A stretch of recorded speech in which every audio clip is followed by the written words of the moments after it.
Hello everyone, welcome to my new video. অনেক দিন ধরে এই ভিডিওটা আমি আপলোড করব ভাবছিলাম, এডিট করা হয়নি বলে আর আপলোড করতে পারিনি। যখন আমি এই ভেজিটেবল বক্সটা কিনেছিলাম, অনেকেই আমাকে জিজ্ঞাসা করেছিল যে এটা আমি কী পারপাসে ইউজ করি। অনেকেই হয়তো জানো, তাও আমি আর একবার বলে দিই। এই ভেজিটেবল বক্সটায় আমি হচ্ছে যে কটা আর কি আমার সবজি লাগবে বলে আমার মনে হয় পরের দিন ব্রেকফাস্টের জন্য বা যে কোনো রান্নার জন্য, ধরো সবজি আমি কি করি কেটে কেটে রেখে দিই। আর এইটাতে কি হয়, এক্সট্রা যে জলটা থাকে, সবজির যে জলটা এই বক্সের ভেতরেই থাকে, সেটা সারা ফ্রিজ হয় না।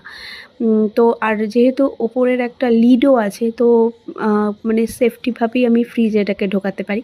তো এখন আমি সবজিগুলো কেটে নিচ্ছি, তারপরে তোমাদেরকে আমি দেখাচ্ছি যে কিভাবে আমি এগুলোকে সেপারেট করি।